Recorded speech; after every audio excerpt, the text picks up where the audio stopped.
I'm glad to be back with you. This is sort of a surprise sort of interview because this one was not scheduled. I have with me David Jackson, and I'm not really sure whether to say we're old friends because that makes it sound like we're friends and we are old. I know that one of us is old and one is not as old, but David and I had the pleasure of getting acquainted when we were both in Maryland.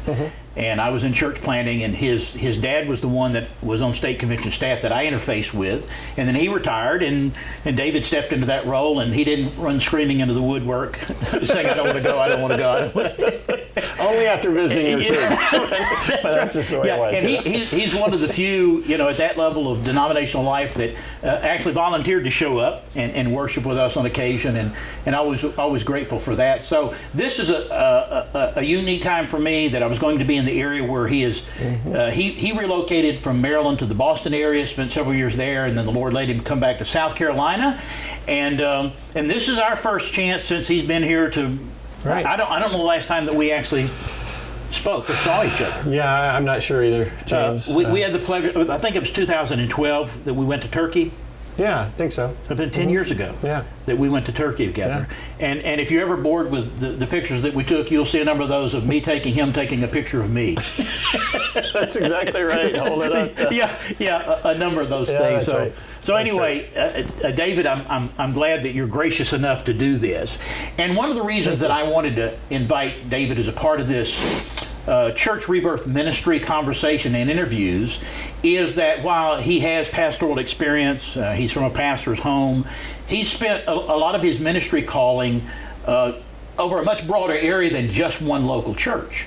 And in I guess if you count Alabama, 4 distinctive parts of the country. Well, actually, I lived in Los Angeles for a while, too. The first 6.5 years of our marriage was we won't hold that against you. Well, I know. Your marriage survived, and they claim to have another convention out there, too. So I think that part would also qualify. Well, that just adds to the quality of the conversation, because if you're born somewhere and you stay there your whole life and your church experiences in that world and that environment, you have no idea what it's like in other parts of the world. And so for him to have served in those different levels of denominational life, then I thought it would bring a different perspective as we talk about struggling churches and dying churches and our desire and our sense of calling to come alongside and at least offer help to them, knowing that it's not necessary for them to die and cease to exist. That's right. And so we'll do our normal thing, because there's some things about David I do know because of the life we shared, but then there's things that I don't know. And you're sworn to secrecy on some. You've already promised me. Well, don't tell any more than you want to know. Okay. That's it. That's it. So start off by giving us a little biographical. I mean, where you were born and where you grew up, your early years, and maybe your coming to faith. Sure. Tell us about that. Glad to do that. So I was born in Tuscaloosa, Alabama. My dad was pastor of a church there, and my parents were both going to the University of Alabama at the time. Over the years, Dad moved a couple of other times in Alabama. So by the time I was about 5 years old, we moved to Fort Worth, Texas, where he went to seminary. He had that in that order.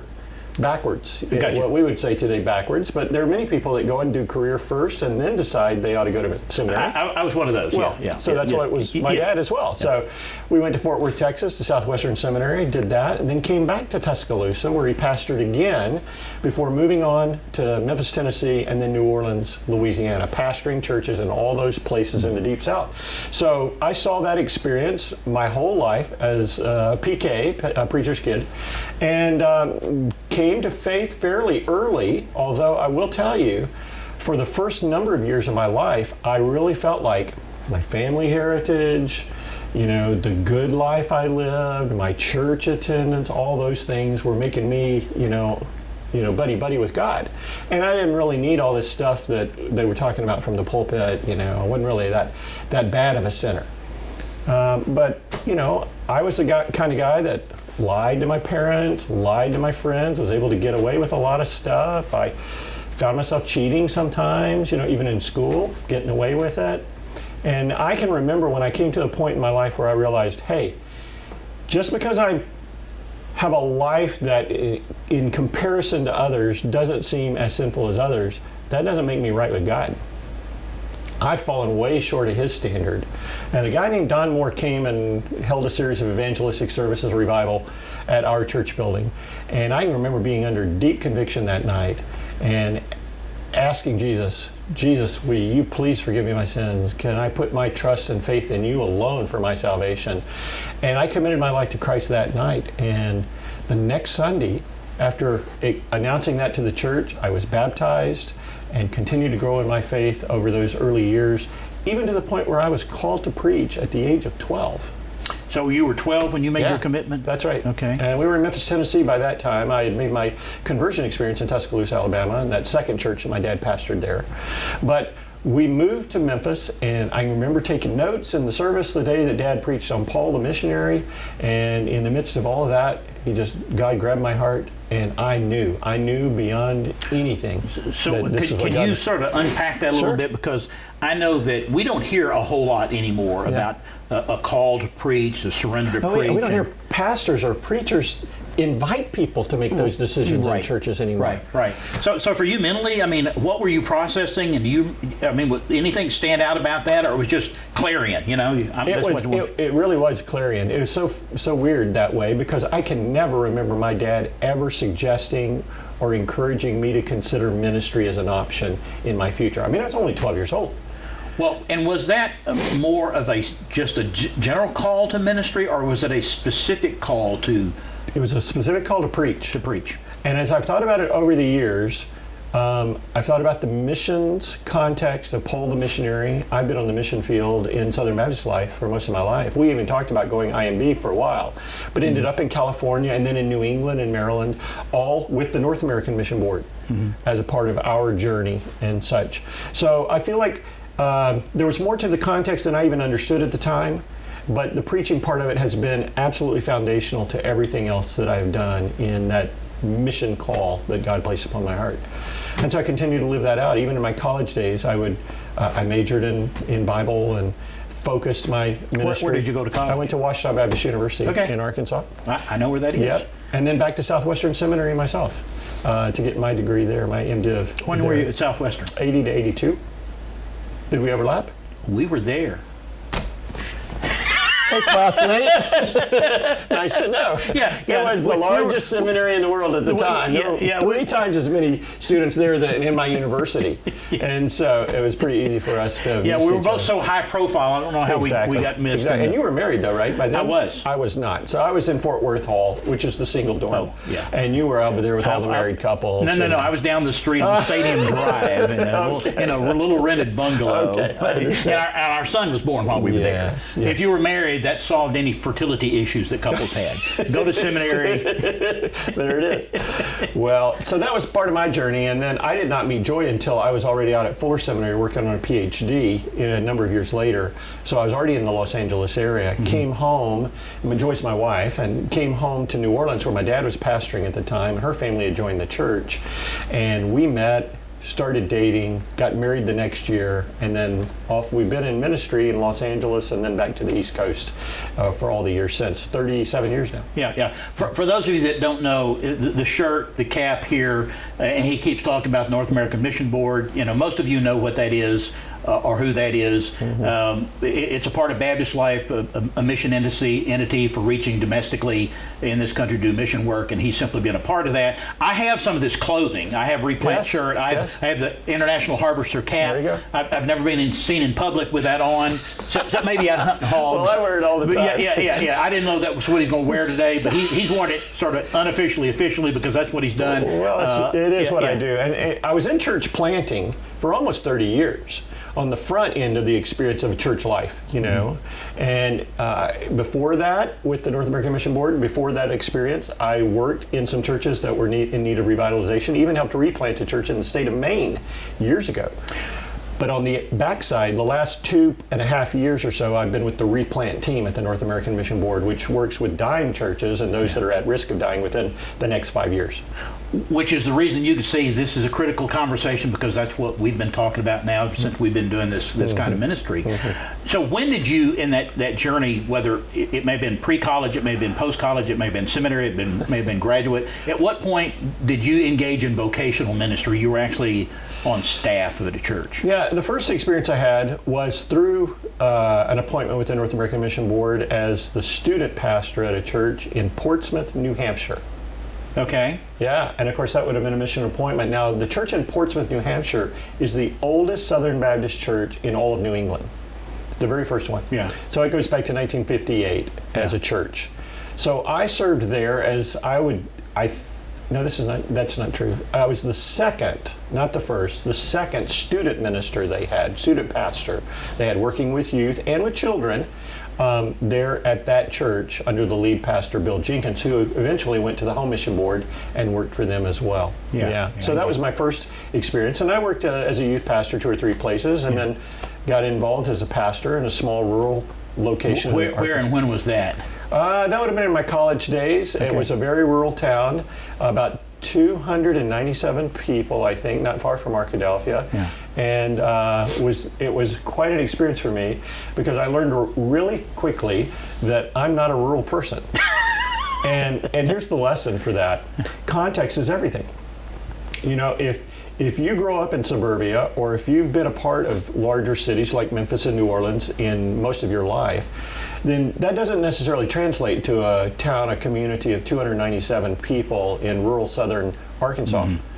And so for the very first time, and I didn't learn that in the classroom. Yeah. They may talk about it now, but they didn't talk about it then. They just talked about principles of theology and ministry and all this kind of stuff. But getting out there and working among people where there was one family that had been a part of that church for generations, I didn't know how to deal with that. Yeah. Nobody taught me those kind of things, you know. Okay. So it was a real learning experience. How long did you last?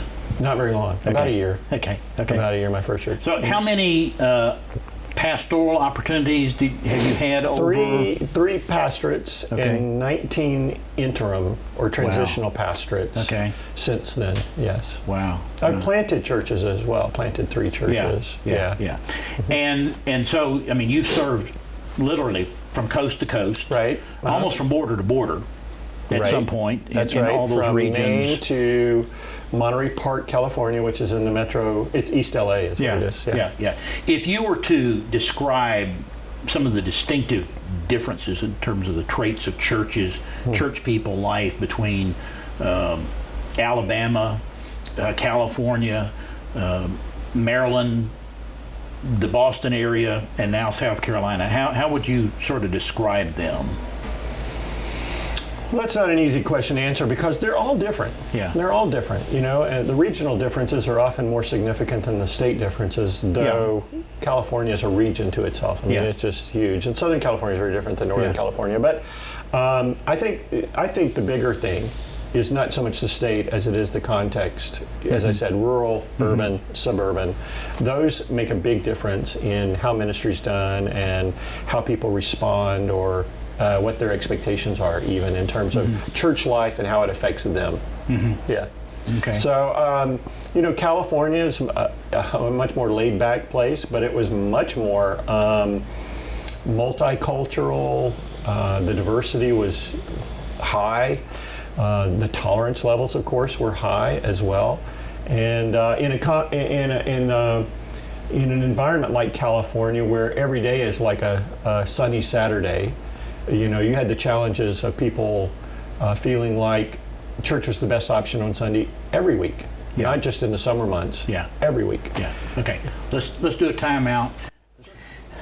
Admission to you. I had to stop and make sure that what we did was of sound, and to make some corrections. So it is what it is. And I'm too old to remember what we were talking about. and now you're the one sweating. And Dave, but we were talking about that differences regionally and locally, and those distinctions in terms of and all. And you were describing those kind of things in terms of doing ministry, and especially in this arena of talking about revitalization or replanting or starting over. So how much of that were you involved in each one of the different places you were? Well, when it comes to replanting and revitalization, I was involved in replanting in New England. I was involved in revitalization in California. I've been involved in revitalization, well, really replanting here so far. I've just been in one transitional interim here. That's where I'm at right now, in Tigerville, South Carolina. And in South Carolina, it was just a rural church that probably never even used those kind of terms to talk about anything. It was just church, the way they did it. And in Maryland's an interesting bird, because Maryland's situation is it's a very transitional, transient population. Many people move in, many people move out because of the government and the military that kind of deal with a lot of the population base there.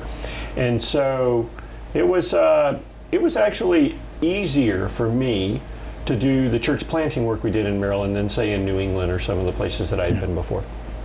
Okay. So every place is different, Yeah. but I think regionally you need to understand your environment. That's really one of the more important things I've learned in my ministry, that I can't assume that when I come from New England to South Carolina, and this is going to make you laugh because you're mostly in South Carolina, that it's going to be the same as it was in New England. It's not going to be the same. It's going to be very different.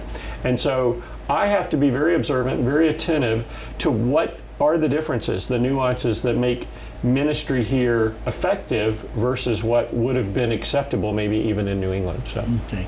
So in your background, your upbringing, your dad, I know, is very traditional in the ministries he's done, but because of your age, you've lived through that era of progressive and non-traditional contemporary kind of ministry. Came through all of it, right? Came through all of that. The Jesus movement all the way up. Yeah. So where did you land personally on your comfort zone in expressions of worship?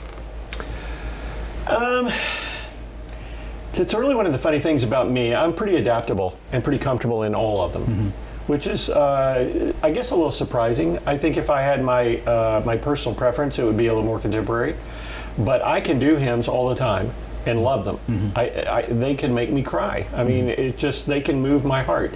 So I can speak to that. I can watch a guy preach from behind a pulpit. I can watch a guy with no pulpit walk across. I can do both myself. It just, I just understand that the context makes a difference in the people you're trying to reach, and how God has made you can help you as a church and you as a pastor reach different people effectively for Christ's sake. So I don't think you need to be comparing yourself to the church down the street, because God's made that person and that church different, and He's made different churches differently because different churches reach different people. Yeah. And that makes them all needed in that sense. Yeah. Thank you, Rick Warren, for articulating that well 30 years ago. Absolutely. I appreciate what he said, because I think does not fit all. That's exactly right. And we need to be comfortable with that, because that's why other churches are planted, but it's also why our church is uniquely different. We shouldn't feel insecure or allow our church's self-esteem to be lower because we're not like the church down the street.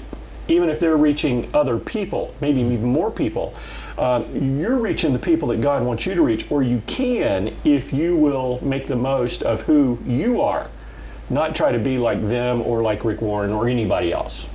Yeah, from a sort of an outside inside, even across the spectrum before you were involved in revitalization or replanting, your take on what you think accounted for the decline or the dying of most churches that you have been personally in contact with?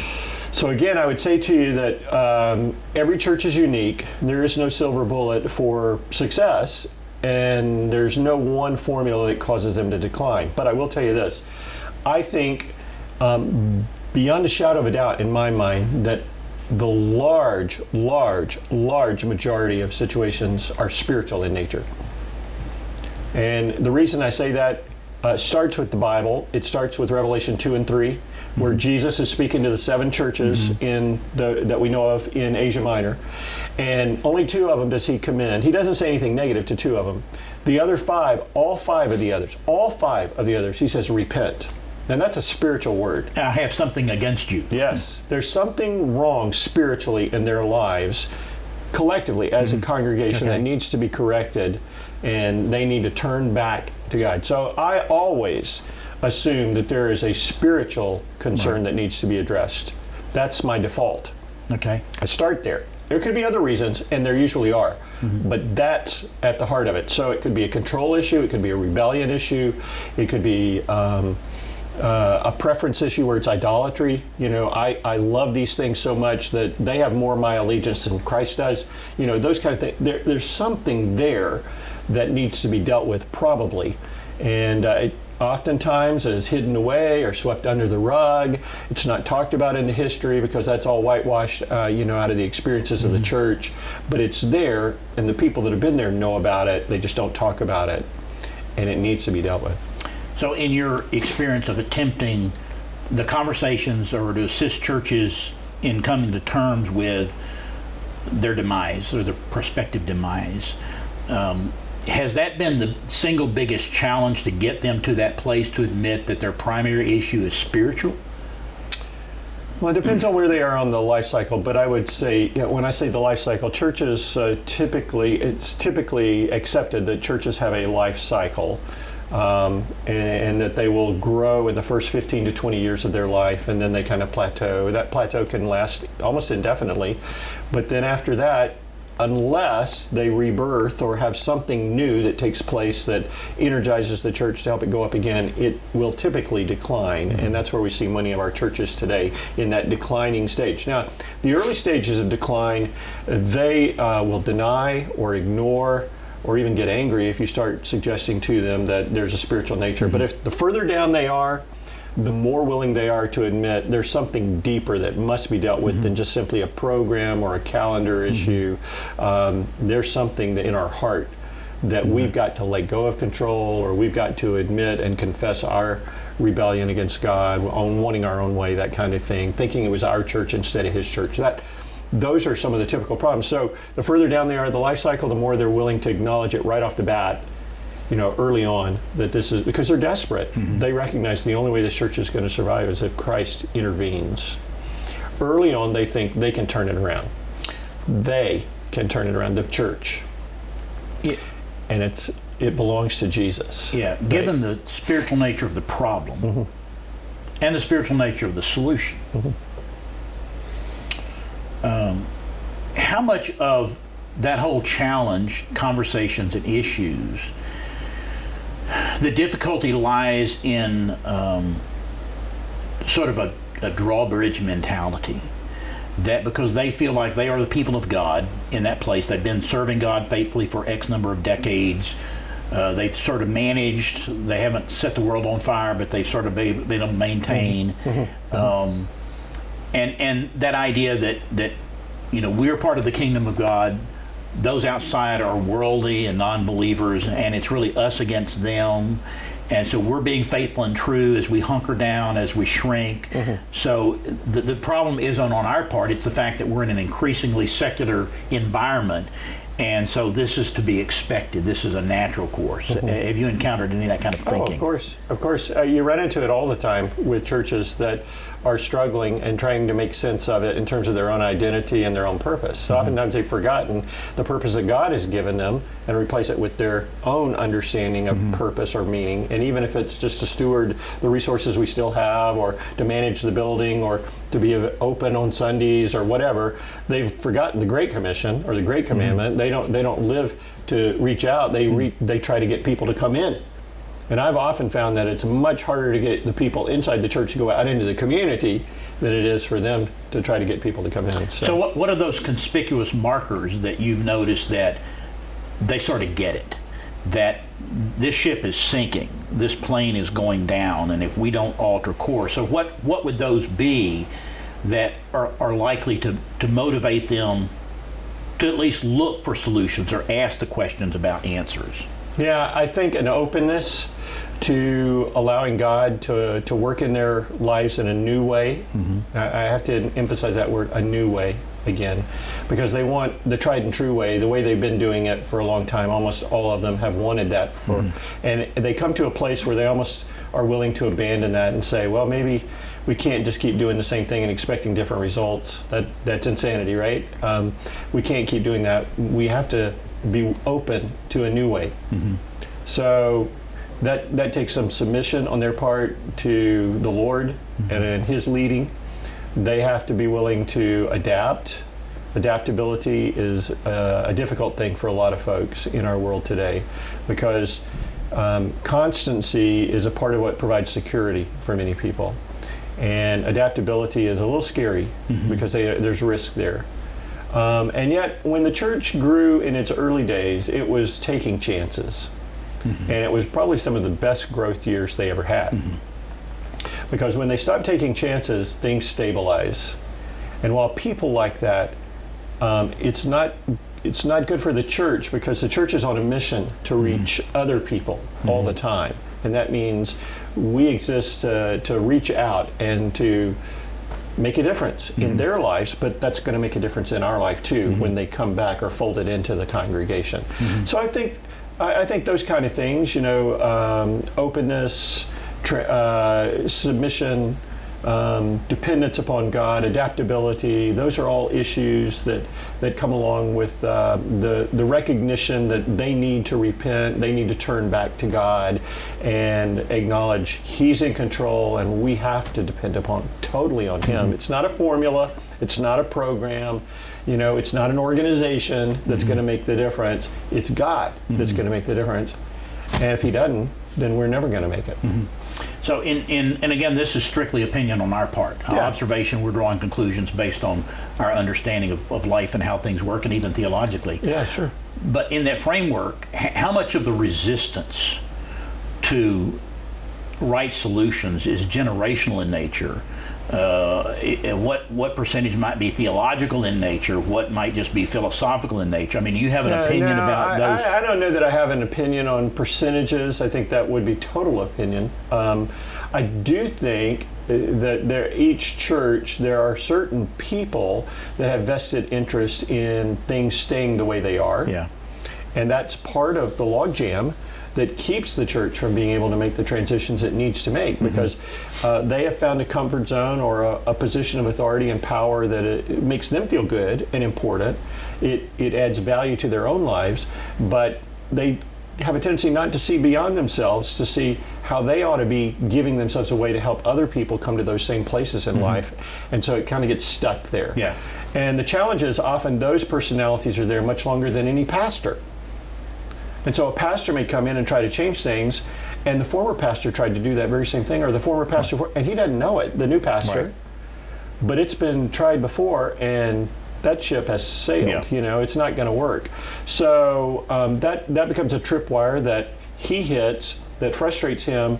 It also maybe sets off some of the church again, because they've dealt with that issue, don't want to deal with it again. And so here we have this conflict that comes out based on personalities and power structures and some things that were probably never intended in the way the church was supposed to be developed and do its ministry. Yeah. Well, it's evident that you and I can talk endlessly about it because we're both passionate. We love what we're doing and what we're called to do, and however old we are or we feel, we still have a lot of fuel in the tank for doing kingdom stuff. So let's bring this down a little bit more personal to give us some sort of, so we can see the landing strip somewhere down the road here. Is that you're currently involved in a transitional interim? Yes. Intentional interim kind of thing. That's correct. Describe that a little bit for our viewers. So I'm at a church. I've been there for 4 months, so just only 4 months, and keep that in mind, because you can read my shirt, maybe you can't. We on the replant team say that there are 4 keys to being able to replant a church effectively. Preach the gospel, pray without ceasing. Love the people that you have, not the people that aren't there yet. Love the people that you have. That's where it starts. Faithful in little, faithful also in much. And stay. So 4 months is not staying.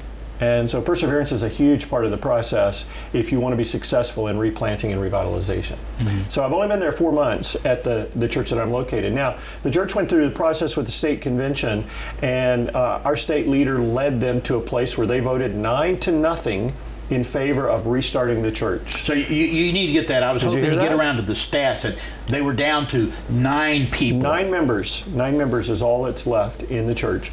And they voted unanimously to restart the church. So at that point, they moved into a partnership relationship with the church that I'm a member of in the Greenville area. And this church is fostering the church where I'm working. They've been in a foster relationship now, and it will continue for up to 2 years is what our covenant relationship says. So I may not be there all 2 years, but I'm on the front end of this experience to help transition them to start dealing with some of the issues, like vision, like what is our purpose? Why are we here? What does God want us to do? What do we have to change about what's going on here? Even in the facilities, to be welcoming and inviting to people. The building was built in the early 1960s, and so it has some maintenance issues that really have to be addressed. And then how do we deal with the spiritual issues? We started with 50 Days of Prayer, which is a part of the South Carolina strategy, which is a wonderful strategy. I'd highly encourage you to be involved in that if your church is not already or has not done that. And then to build upon that, significantly. Yeah, so contextualize that church. We're talking about a small number of people. It doesn't tell us how big the facility is, where it's located in proximity to population centers, so help us with that. So it's in the north part of Greenville County. I don't know exactly how far it is from the city limits, but I think the community has not more than a couple thousand people in it. So it's still a rural community. It's located near the university, North Greenville University, so that is a significant part of not only its origin, but it becomes a part of its mission, is to how do we reach those people without becoming a collegiate church only. We want to be a community church that reaches collegiate people, and not vice versa. Which is the challenge, because there have been times in the past when it's been much more college than community, and the community knows that. And as a result, the community says, that's the college church, that belongs to the university, and they disown it in the community, which we don't want. So the perception issue is something that always challenges us, and something that we have to do our best to missionally engage the community beyond just the college, so that they understand we're here for them. That becomes a primary thing, and that's one of the things that we've lost over the years that we are recovering right now. Last week we had what we would call a community cookout or a block party, invited the whole community in for that. There may have been one or two college students, the rest were community people that came in, which was a good success for us, and some of them came back on Sunday as well, so to our worship service. So that was a starting point for us. But getting our people out of the building to the corner of our lot is a good start, but we need to go much further than that, into the community, and help the elementary school and the fire department and some other places that are around our small community that we can engage and can be good partners or friends, neighbors with, so that we can share the gospel effectively with them too. Okay. If you were to have a word to say a church like that one, that is, somebody may have referred them to this Facebook page or this YouTube clip because of their struggle where they are, and they're not really sure what to do or where to turn or how to go about this. They just know that if they don't do something, that the ship sinks.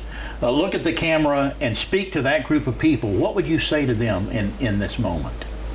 Well, I think the optimistic thing I would say to you is that you can never go wrong with prayer. So you've got to spend a lot of time in prayer. And it's got to be not just a program or an appendage to what you do, but it's got to be central to what you do. Because what you're doing is you're teaching the people that you are totally dependent upon God. And you've got to listen carefully in the prayer times, not just do all the talking.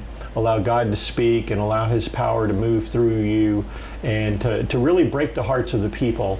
God's all about healing and bringing redemption to broken things. So the church is broken if it's in a situation where it needs to be revitalized or replanted. And obviously we have to acknowledge that. We have to recognize that and be able to define that reality ourselves. Our congregation needs to. When we come to that place, that's the place where God can begin to move in our hearts, when we willingly turn it back over to Him. So pray, pray, pray. I think that's hugely important in where you start, in a foundation that not only is laid at the beginning, but needs to carry through the whole process, because it will energize everything else that's done. Now, I know that sounds very fundamental, very elemental, and very simplistic, but I think we get way away from that because we're looking for these secret strategies, we're looking for these cool programs, we're looking for this, like I said, silver bullet that will accelerate or do something. Listen, it's God's church, and that means it's on God's timetable. I will say this, your address is not an accident. God put you there on purpose. So because you're there on purpose, He does not want you to fail. He wants your church to thrive. So that ought to encourage your hearts, but it also drives us back to Him, because He's the only one that has a solution for helping you to grow again, to be able to minister effectively. And so don't be looking at all the books, don't be watching all the podcasts just to get answers and solutions for what's going on in your church. Go to God. You'll find your answers with God. Because when you are submitted to Him and when you are aligned with Him, that's when He's going to be moving in and through the midst of your congregation and be able to do what He wants to do. And that's what it's all about. How important is in their praying, trying to be honest and transparent, is their willingness to lay everything they have and everything they are and everything they do and everything they've done and everything they've tried on that altar of prayer and submit that to the Lord and say, Lord, whatever you want to do with any of this, we're willing to let you do that. How important is that in that prayer? Yeah, I mean, you said it yourself. It's totally important. I mean, that's obviously rhetorical, because you've got to do that. You've got to be willing to do that. Anything you're holding back is the thing that God's going to challenge you on next. Because that is something that holds your heart in a greater way than God does. Yeah. So you've got to be willing to lay it all out open for Him and allow Him to do whatever He wants to with it. And that's part of the problem, isn't it? That in most of our churches, people will say, well, here's 85%, I'm willing to do that. I can lay 85% before you, but that 15% I want to hold on to. And that 15% is what God is requiring, is expecting, and is waiting for you to hand that over to Him before you'll ever see the revitalization renewal you need. Yeah, well, we know that rhetorical is not as evident to everybody. It's the guy that's on the housetop drowning, praying for God to deliver them. I'm totally glad you called it out, because it's absolutely essential. It's absolutely essential. And I think that's the hard part for a lot of people, because when we pray, last night in our Bible study at the church, I took them to Mark chapter 10, the blind Bartimaeus story. And it's my favorite story in the New Testament, in Jesus' ministry. Because the punchline question is, what do you want me to do for you? That's what Jesus says to Bartimaeus. And I think that's what He says to every one of our churches. Now, how you answer that question tells you at least two things. It tells you how big your God is. Mm-hmm. What do you think He can do? What do you want Him to do? But it also reveals the character of your own heart. Mm-hmm. How carnal, how selfish, your request could be at that moment, or how unselfish and how desirous of being used by Him to extend His kingdom and His glory, it could be as well. So think about that question for your church. Ask your church, because I believe Jesus is asking your church that question. What do you want me to do for you? Now, I will tell you this, the caveat. Earlier in the chapter, about 15 verses before, in 35, 36, John and James come to Him and say, Lord, we want you to do what we ask of you. And He says exactly the same question to them. Yeah. What do you want me to do for you? And they ask for selfish reasons, for their own glory. Jesus says, I can't do that. I won't do that. Yeah. So check your heart, check your motivation. But recognize that when you do it for God's glory, as Bartimaeus did, because he followed Jesus in the way. As soon as he had his sight, all he wanted was to be able to follow Jesus in the way, which he did. It's a perfect picture of discipleship, right? Mm-hmm. He was willing to do it.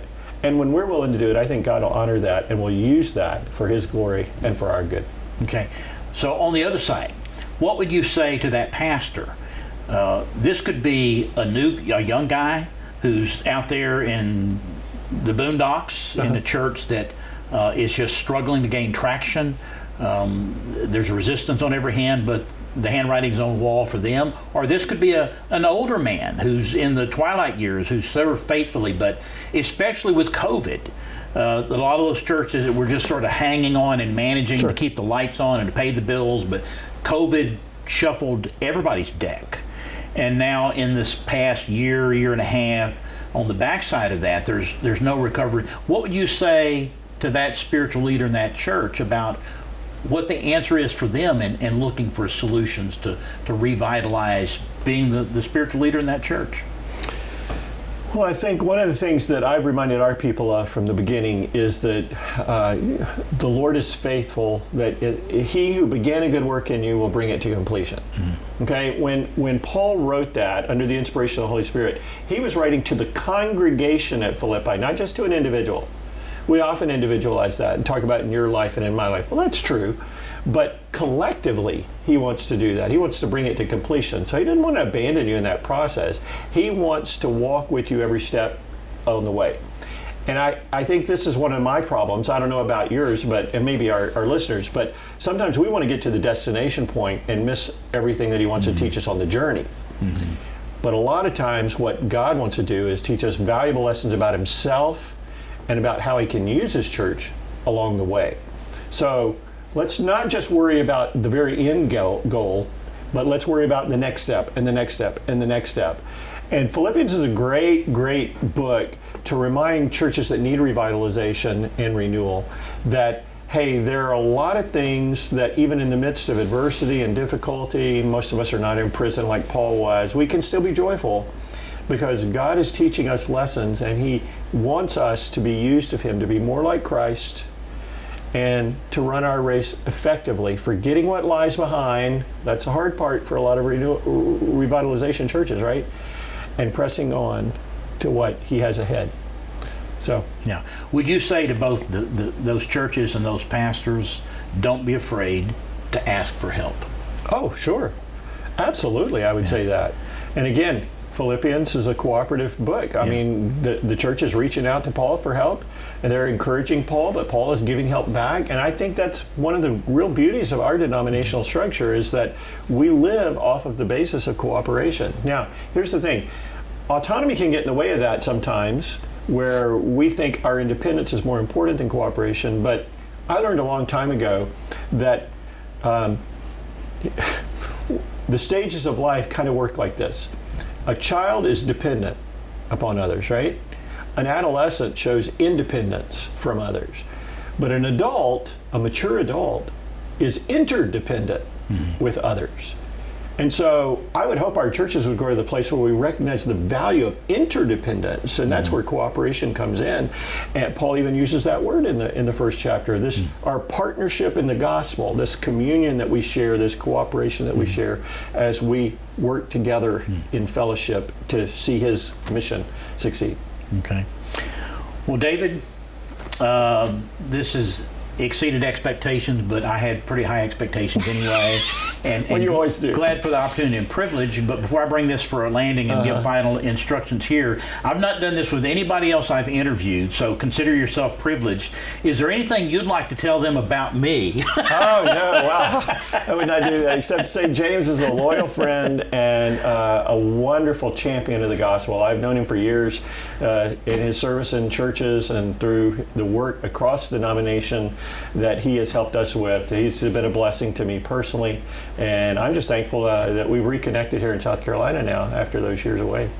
So it's very great. And we're, when you're home, we're actually 3 hours apart. Right. You're in the Charleston area. I'm upstate in Greenville. Yeah. And we're both playing really bad golf. Well, whenever we play. never play bad golf. No, it's worse than bad. So mine's so bad I don't play. We'll find a happy medium play, so we'll have time to console ourselves after we play bad golf and to do that. That's it. So I want to say thank you for tuning in. Hopefully this is a blessing to you and a benefit for those that I'm meeting with, for you to hear the voices across the spectrum, both age and background and experience and their sense of calling and how God has used them. And when we began this whole journey of doing interviews, I didn't know what to expect. I just felt like there was something that needed to be done, that you and churches, struggling churches and pastors could be encouraged by hearing from somebody else who's been in the trenches and who God has used to bring about life and change and renewal and hope.